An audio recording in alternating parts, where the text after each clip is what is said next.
Salam, selamat datang kembali di channel Samitri Official. Channel di mana Anda mendapatkan hal-hal yang inspiratif dan konstruktif melalui lagu-lagu rohani yang kami ciptakan sendiri dan firman Tuhan dalam bentuk renungan, pengajaran maupun khotbah. Kami mengucapkan terima kasih bagi saudara yang telah mendukung perkembangan channel ini. Dan bagi saudara yang terbeban melayani Tuhan melalui channel ini, silahkan like, subscribe, dan share channel ini. Dan jangan lupa untuk menekan tombol loncengnya agar Anda tidak ketinggalan hal-hal menarik lainnya yang akan kami bagikan. Dan bagi Anda yang ingin didoakan atau konseling secara langsung, Anda dapat menghubungi kami lewat WhatsApp, Facebook, dan juga Instagram. Doa kami saudara sekalian semakin diberkati dan dipakai oleh Tuhan. Salam sejahtera bagi saudara sekalian. Salam.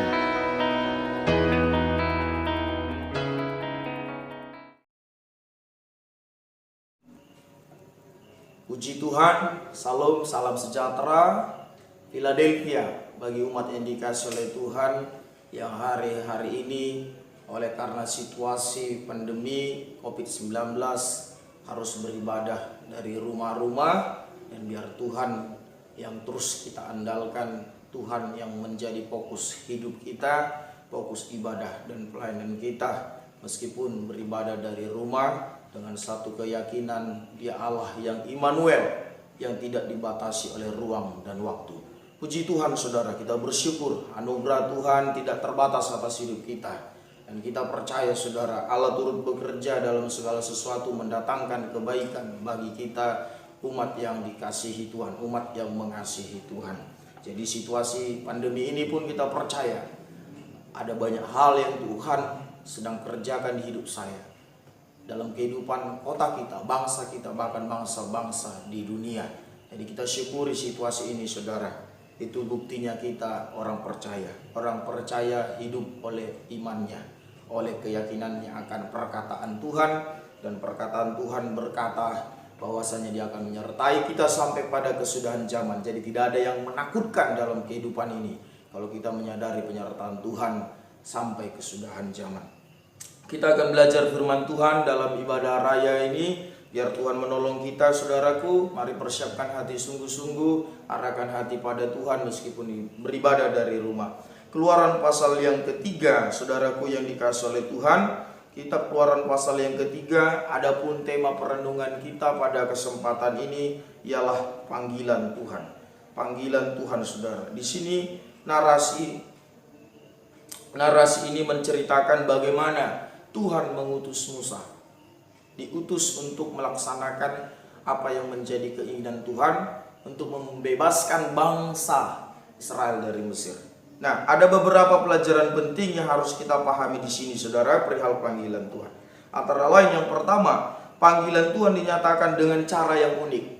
Musa di sini melihat suatu penglihatan yang unik. Ayat yang kedua pasal 3. Lalu malaikat Tuhan menampakkan diri kepadanya di dalam nyala api yang keluar dari semak duri. Lalu ia melihat dan tampaklah semak duri itu menyala tetapi tidak dimakan api. Panggilan Tuhan itu dinyatakan Tuhan kepada Musa melalui suatu penglihatan yang unik. Ada nyala api di semak-semak tetapi semak-semaknya tidak terbakar. Ini proses awal bagaimana Tuhan memanggil Musa untuk kemudian diutus. Saudara, mungkin sekilas kita berpikir, lalu apa pentingnya ini bagi kehidupan iman kita orang percaya saat-saat ini saudaraku? Saya mau sampaikan melalui bagian ini bahwasanya panggilan Tuhan dinyatakan dengan cara yang unik. Itu saudaraku akan membawa kita kepada suatu ekspresi bersyukur kepada Tuhan. Panggilan Tuhan terhadap diri saya, cara Tuhan memanggil saya, itu tidak akan pernah dialami oleh siapapun secara sama persis saudara. Panggilan Tuhan, cara Tuhan memanggil saudara, itu tidak akan pernah dialami oleh siapapun sama persis. Itu unik satu-satunya. Ada orang dipanggil Tuhan dengan cara melalui dia mengalami kesembuhan dari penyakit, mengalami insiden kecelakaan, lalu melalui situasi itu dia sadar ada suatu seruan yang kuat di hatinya untuk berbalik kepada Tuhan dan melayani Tuhan. Ada orang yang mengalami panggilan Tuhan dengan cara ketika dia menikah dan setelah menikah puluhan tahun tidak punya keturunan, lalu pada waktunya Tuhan memiliki keturunan, akhirnya ada kesadaran yang luar biasa yang Tuhan kerjakan dalam hidupnya, lalu dia mengambil keputusan untuk berbalik kepada Tuhan dan melayani Tuhan. Macam-macam saudara, beraneka ragam cara Tuhan memanggil umatnya. Cara Tuhan memanggil umatnya. Jadi panggilan Tuhan dinyatakan dengan cara yang unik. Jadi betapa bersyukurnya saya, pengalaman bagaimana Tuhan memanggil saya itu tidak pernah dialami siapapun dan tidak akan pernah. Hanya saya seorang diri yang mengalaminya. Wow. Apakah saudaraku ini bukan sesuatu hal yang fantastis? Kita dipercayakan Tuhan mengalami suatu pengalaman yang orang lain tidak alami. Itu sebabnya kita semua orang-orang percaya punya kesaksian untuk disaksikan kepada dunia. Cara Tuhan memanggil setiap orang itu unik-unik saudara. Petrus dipanggil Tuhan pada waktu menjala ikan. Walaupun ada beberapa orang mungkin bersama Petrus, yang dialami Petrus dengan yang dialami temannya itu dua hal yang berbeda, bukan sama persis. Saya dipanggil Tuhan waktu saya bekerja di perusahaan, tepatnya jam-jam 1 dini hari seperti itu. Pas waktu ada istirahat, saya mengalami suatu pengalaman yang unik sekali. Saya orangnya nakal sebelumnya, tadinya tidak bertobat, belum bertobat saudara. Tidak suka beribadah. Jadi banyak orang bertobat mengalami panggilan Tuhan ketika altar call, ketika mengikuti KKR dan seminar dan lain sebagainya. Saya tidak saudara. Saya waktu bekerja di perusahaan, saya terduduk di perusahaan kami di mana saya bekerja ini saudaraku adalah suatu perusahaan yang membuat besi beton untuk konstruksi bangunan dari bahan mentah sampai jadi. Dan yang saya bagian ceker namanya pada waktu itu saudara. Jadi besi yang sudah terproduksi namun belum dingin saudara, masih merah-merah bara api itu yang saya rapikan untuk kemudian dipotong. Jadi dirapikan dengan alat saudara. Kita tidak memegangnya karena memang bara api.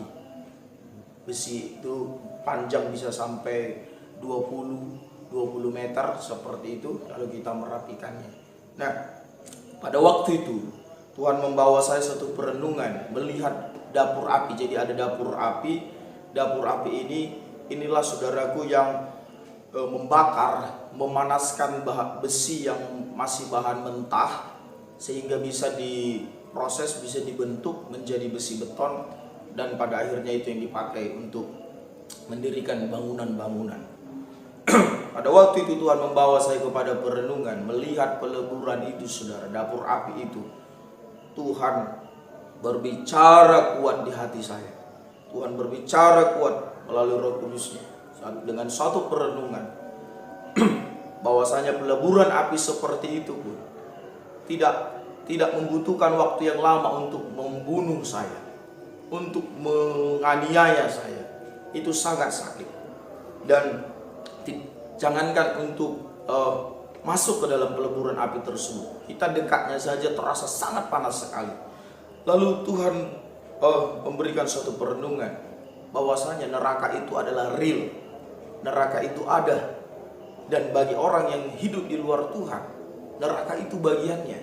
Dan di dalam perenungan saya ada perkataan yang kuat saudaraku, ada suatu perenungan yang kuat bahwasanya neraka itu bukan 1000 tahun, bukan 2000 tahun. Sementara 1000 tahun, 2000 tahun bagi saya itu sudah cukup lama.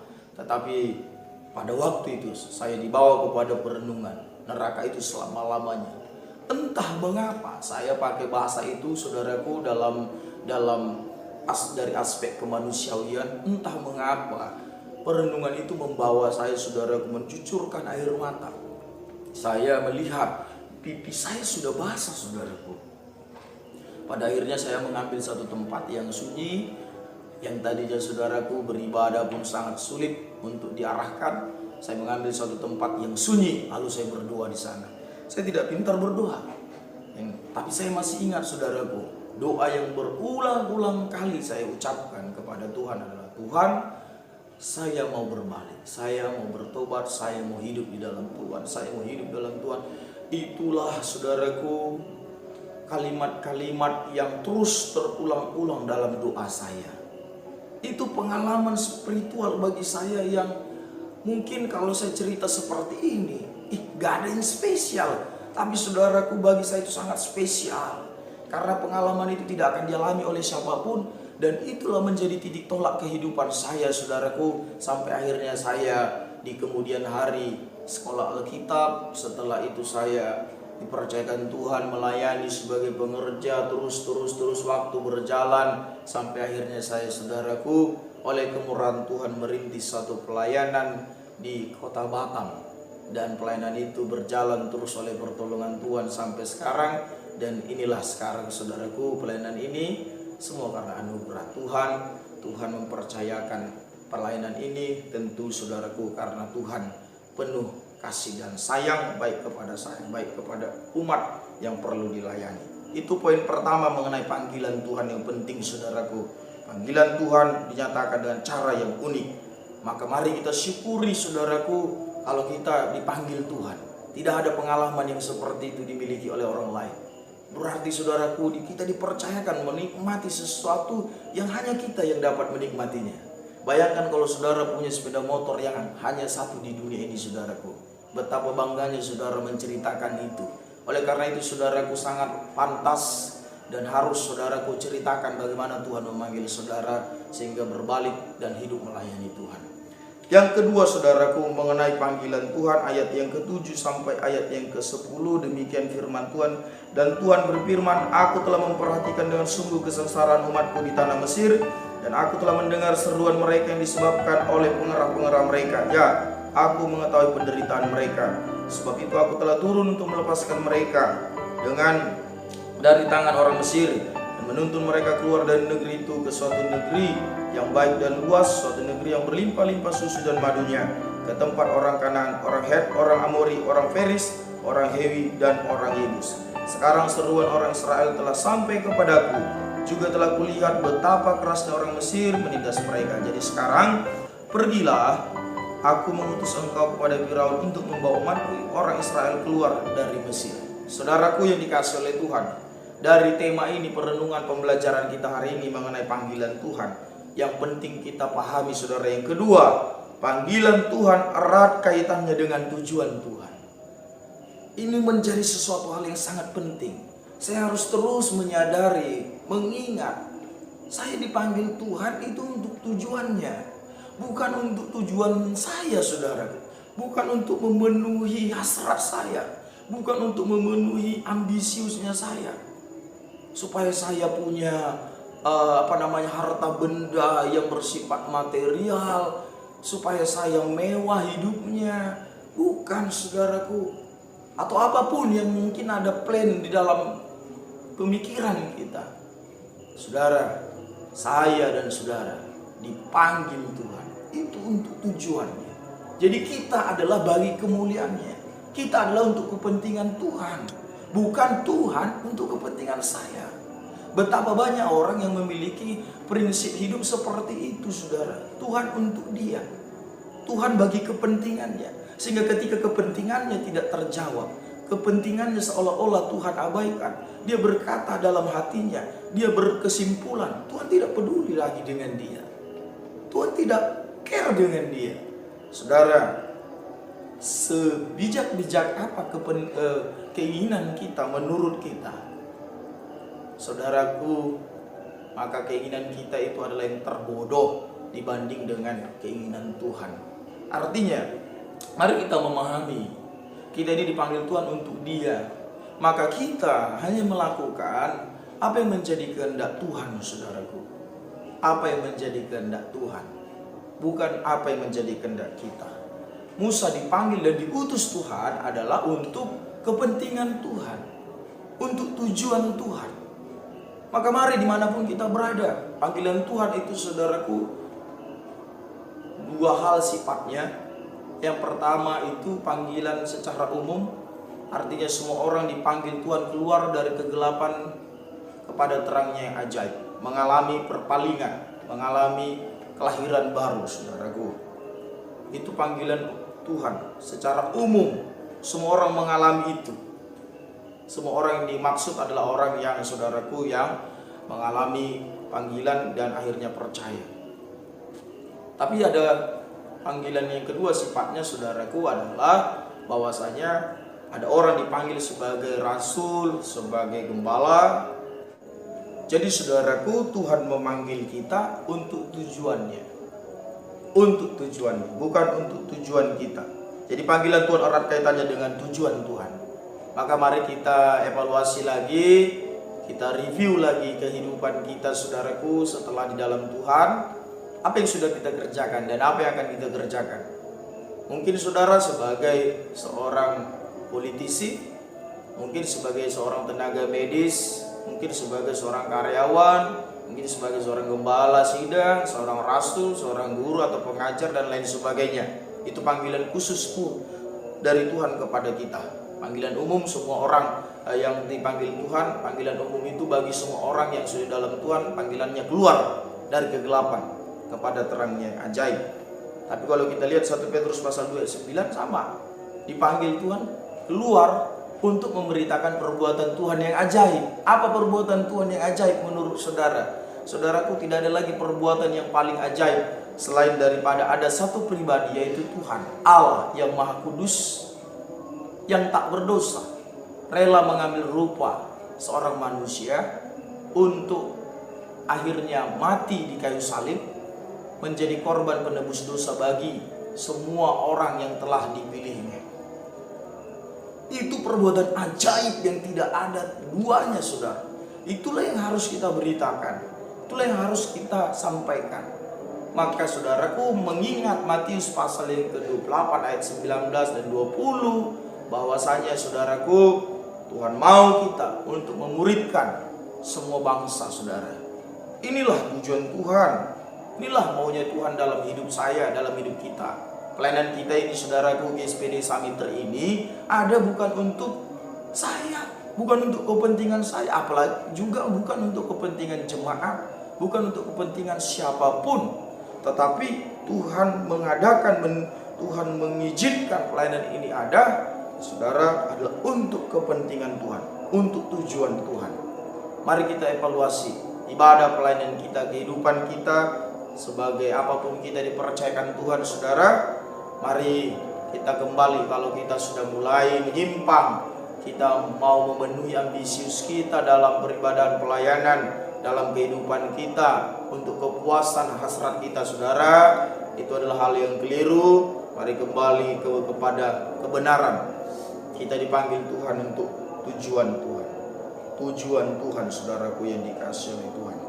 Tujuan Tuhan. Yang ketiga, saudaraku, dalam hal panggilan Tuhan harus diresponi dengan fokus melihat Tuhan yang memanggil kita, bukan fokus melihat diri kita. Ayat 11 dan 12. Tetapi Musa berkata kepada Allah, siapakah aku ini? Maka aku yang akan menghadap Firaun dan membawa orang Israel keluar dari Mesir. Lalu firman-Nya, bukankah aku akan menyertai engkau? Inilah tanda bagimu bahwa aku yang mengutus engkau. Apabila engkau telah membawa bangsa itu keluar dari Mesir, maka kamu akan beribadah kepada Allah di gunung ini. Saudaraku yang dikasihi oleh Tuhan, panggilan Tuhan itu harus diresponi dengan fokus melihat Tuhan yang memanggil kita, bukan melihat diri kita.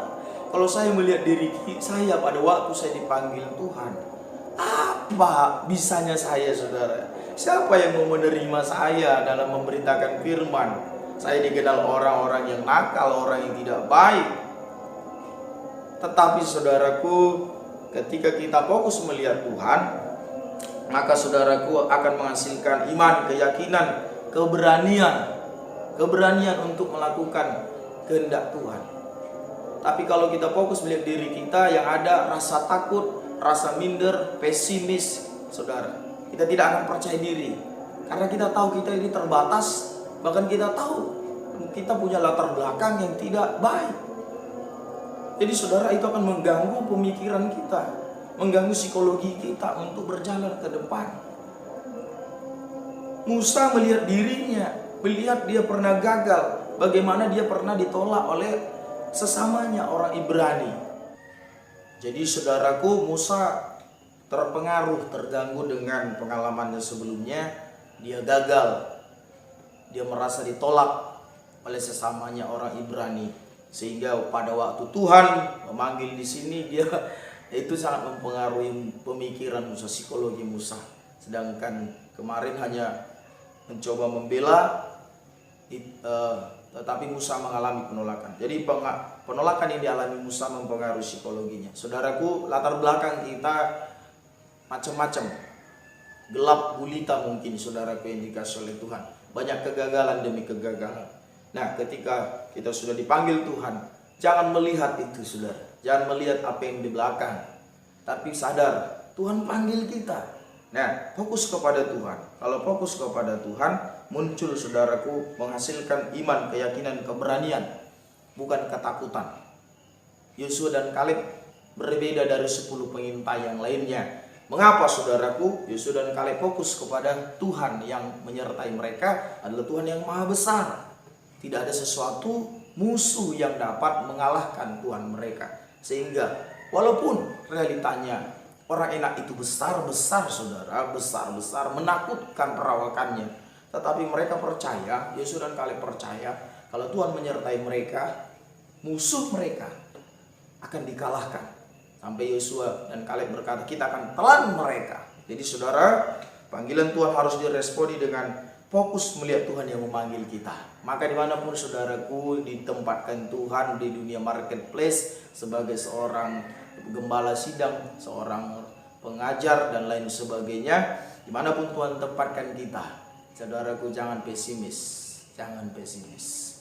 Tuhan yang menjadi fokus kita.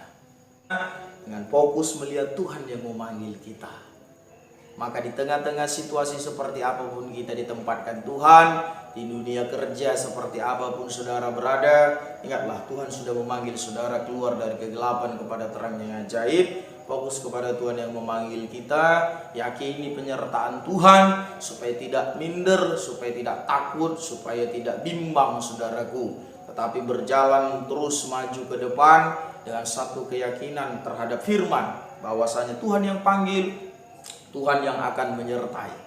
Dan Tuhan tidak pernah menyuruh seseorang melakukan perintah tanpa Tuhan berjanji memberikan penyertaan. Oleh karena itu, ketika Musa mengungkapkan kekhawatirannya, ketakutannya, bagaimana dia, saudaraku, dia menyatakan tadi ayat yang ke-11, tetapi Musa berkata kepada Allah, siapa aku ini? Saudaraku yang dikasihi oleh Tuhan, Tuhan menjawab ayat yang ke-12, lalu firman-Nya, bukankah aku akan menyertai engkau? Inilah yang menjadi kekuatan saya melayani Tuhan sampai hari ini, baik dalam pelayanan penggembalaan, baik pelayanan keluar, saudaraku, ketika melakukan mission trip, ataupun saudaraku mengajar dimanapun Tuhan percayakan. Keyakinan kita adalah kepada penyertaan Tuhan. Tuhan yang panggil, Tuhan yang menyertai. Maka kalau Tuhan yang menyertai, tidak ada perkara yang kita tidak dapat lewati. Segala perkara dapat kita tanggung di dalam Tuhan yang memberi kekuatan kepada kita. Jemaat yang dikasihi oleh Tuhan yang ada di rumah-rumah, percayalah penyertaan Tuhan. Maka saudaraku, situasi pandemi ini pun tidak akan membuat kita, saudaraku, takut, apalagi sampai dikuasai ketakutan, saudaraku. Tuhan yang menyertai kita. Tuhan akan membuat pembelaan, pemeliharaan kepada kita, sembari kita menggunakan akal budi, hikmat, kebijaksanaan yang Tuhan telah taruh di dalam diri kita, saudaraku. Ini perenungan bagi kita dalam ibadah raya ini, saudara. Biar Tuhan berkemurahan, memberikan saudara dan saya pengertian. Mari terima firman, percaya firman, dan berjuang melakukan firman. Kita berdoa supaya situasi ini, pandemi ini segera berlalu. Kita dapat kembali beribadah di bait Tuhan secara fisik, bersekutu satu dengan yang lain, untuk kita semakin hari dikuatkan, dikuduskan boleh kita siap seperti 5 anak darah yang bijaksana menanti kedatangan Tuhan. Terpujilah nama Tuhan. Mari kita berdoa. Bapa di sorga, kami bersyukur untuk firman-Mu. Kami terima dengan iman. Tolong kami mengerti, tolong kami melakukannya. Di dalam nama Yesus kami berdoa mengucap syukur, haleluya. Amin.